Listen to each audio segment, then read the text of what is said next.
Сайн байцгаана уу? Өнөөдрийн бичлэгээр та бүхэндээ майлангийн гурилаар талах хийж үзүүлнэ. За. Эхлээд аягандаа аягч хийж болно. Ямар ч хэлсэн пэйжин дотор халааж болдог аяга байх хэрэгтэй. Пэйжинд хийх учраас ингээ масла чинь Монгол масла байл сайн. Кето дэглэн гэж сонссон бол кето зөвшөөрөгцөө орцууд байгаа. За ингээ масла хийгээд юу байна? Пэйжиндээ халаагаад масла хайлуулнаа. За ингээ масла хайлуулж чинь ойролцоогоор 1 минут орчим байхад хайлчихна.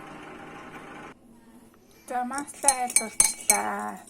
За өөрсдийнхөө амтлагаагаар бол маслыг их хийж болно. Гоо чиглэг болгоё гэвэл масла хийгээрэй за.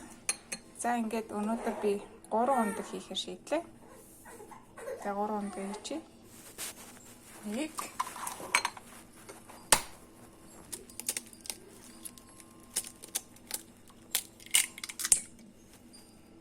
гараараа ундаг харагдсан чинь амжилтгүй боллоо.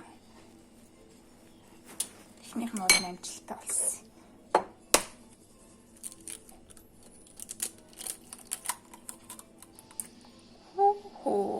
За 3 ундаг хийжлээ. Тэгээд утгана. За энэ дээрээ какао хийж болно.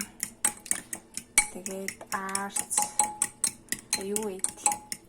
Өөрхөн дуртай юм хийж болно. Гэхдээ нөгөө яг үндсэн орцоороо хийгээд талхаа болгочих юм бол дараа нь юутай чалж идэж болно. За одоо ингээд майлангийн гурилаа би ингээд барин шилэнд хийсэн байгаа. Эндээсээ хийнэ. За иймэрхүүг хийгээд үзье. Зурмаг маягтай болох хэвээр. Өтгөндөө зурмаг.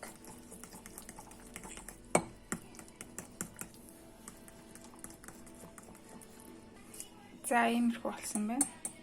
Ингээд гоё тэгшилчин.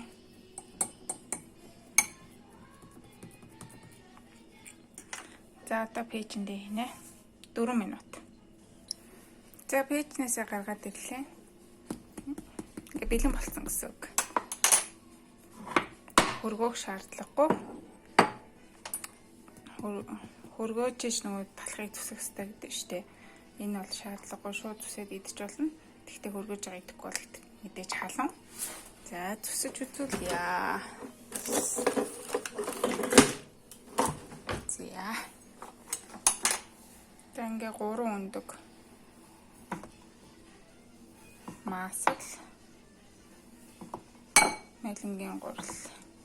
За ойролцоогоор 1801 хүртэгтэй юм уу? Яг нарийн гаргаагүй л тий.